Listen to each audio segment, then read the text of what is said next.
The critics have spoken, and well, it seems like Disney's live-action Snow White isn't winning many hearts. Its casting of Rachel Zegler as the titular character is the least of its problems. In fact, depending on who you ask, she was a perfect choice for the role.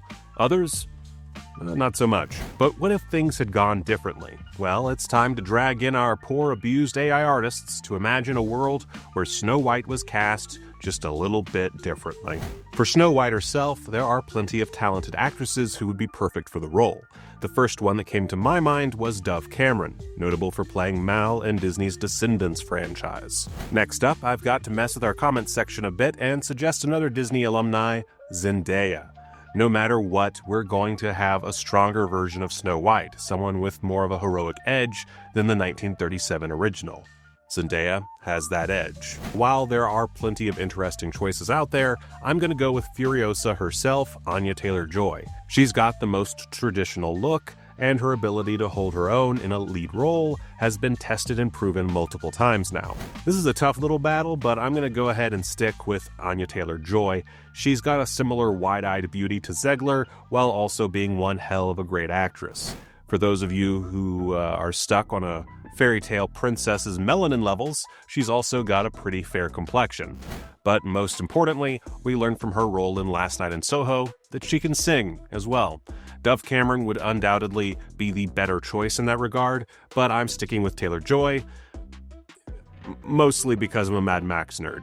For the evil queen, there are even more great choices at our disposal. Unfortunately, I can't pick Charlize Theron since she already played the role in Snow White and the Huntsman. I could go with a legacy choice and pick Kristen Stewart, but if we're being honest, she doesn't quite fit the role. So who could convincingly play the beautiful monarch? Well, if we're just going totally bananas, how about Cate Blanchett? She's one of the best actresses working today and has the grace and beauty necessary for the queen, while also being so chameleon-like in her portrayals that the transformation into her evil hag form should feel earned and believable. A more outside-the-box pick would be Parker Posey. She's a queen of the indie film scene, and you might know her best as the villain in Josie and the Pussycats, or as Kitty Kowalski in Superman Returns. She'd probably be a funnier version of the character, which I think would work really well as an update for the role. Finally, how about Underworld's very own Kate Beckinsale? She has some experience as a queen already with her role as Queen Erin in the Elder Scrolls games. And of course, she has plenty of experience in big effects-driven spectacles, something necessary for just about any major Disney release these days. Then there's the prince. In the latest iteration of Snow White, he's portrayed by Andrew Burnap and is named Jonathan, also not a prince. In keeping with the modernization of the story, he's also much more of a character in this version. He's a rebel and the leader of a group of thieves. This has nothing to do with my casting the character, but I have a word count, so whatever. Nah. Honestly, Burnap is pretty strong for the role, but let's assume he's out. Obviously, if we're going to suggest Zendaya for a role, then we have to suggest her Dune co-star Timothée Chalamet. I think he'd make a good romantic match for Anya Taylor-Joy, and to sweeten the pot, he's an Oscar nominee. Of course, he's also incredibly overqualified for the part, so there is that to consider. He's kind of past the point of playing a second fiddle to a singing princess. But speaking of guys who have played love interests for Zendaya, Tom Holland could also work as the prince. He's equally overqualified, but the algorithm demands that I bring him up at least once per video, so here's that.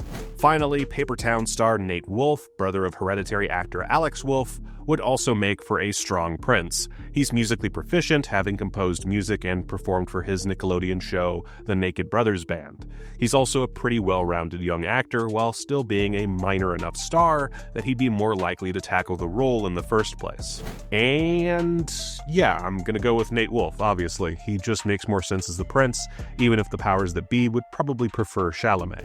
The only other major character who isn't a CGI dwarf is the huntsman, played by Ansu Kabiya in the 2025 version, and of course famously portrayed by Chris Hemsworth in Snow White and the Huntsman. This is another role where I really have zero qualms with the film's casting, but let's throw some options out there anyway. For this one, we're looking for an older actor, someone who can portray a hard edge while also showing his softer side for the scene where he neglects to kill Snow White at the Queen's behest. How about, I don't know, Rory McCann? He most notably played the Hound on Game of Thrones, and he could easily play pretty much the same role in his portrayal of the huntsman. As long as you're talking about characters from captivating TV shows, Severance's Tremel Tillman strikes me as a decent huntsman alternative. And for my third choice, let's go with Reacher's Alan Ritchson. He's a massive hulk of a man, and between Jack Reacher and his time shooting arrows like a boss in the Ministry of Ungentlemanly Warfare, he's got what it takes to be sent out to murder a teenager. He's also shown in Reacher that he's capable of getting across a wide range of emotions with very few facial expressions. Unlike myself. I love that description, it's perfect. Screw it, Tremel Tillman wins. Send Milchick to get the job done. Now then, for the dwarves. Woof. Representation in Hollywood is just at a weird sort of low point, huh? Rather than casting little people in the roles, Disney went with CGI recreations of the 7 characters. And this is particularly frustrating since little people are one of the most underrepresented minorities in Hollywood. Y'all, this whole fiasco could have easily been resolved by just putting out a call for that specific type of actor. Seriously, Disney thought it made more sense to create, quote, animated magical creatures, rather than just cast some shorties. That said, I can see how this is a damned if you do, damned if you don't situation. You either cast little people in the roles of magical dwarves and face backlash for positioning them as magical creatures, or you create something similar using normal-sized actors and CGI and get taken down a peg by some loser on the internet for not casting the right-sized people. I guess to be fair, Martin Kleba was cast to voice Grumpy, but as far as the 7 formerly titular characters go, that's it. Beyond him, the magical creatures were created using motion capture and puppetry, with results that are impressive from a CGI standpoint, but pretty glaring to watch interacting with a real-life Snow White. It also leads to the question of how much better the whole film would look if the heaps of money spent on CGI dwarves was instead spent on other aspects of the film.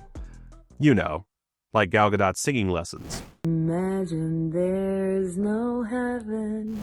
Point being, in the role of the 7 dwarves, I would just cast 7 little people. I know, shocking and brave, but that's just who I am. As far as the plot goes, I think that the new iteration does make some smart moves. Giving the prince role more meat and making him feel less shoehorned in, for example, is definitely the way to go, even if I would have personally made him an actual prince. There are also some spoilery third act decisions that I think, given a better actress in the role of the queen, would have worked. And that's all I've got. Who would you have liked to have seen cast in Snow White? Let me know in the comments, and thank you for watching Screen Rant.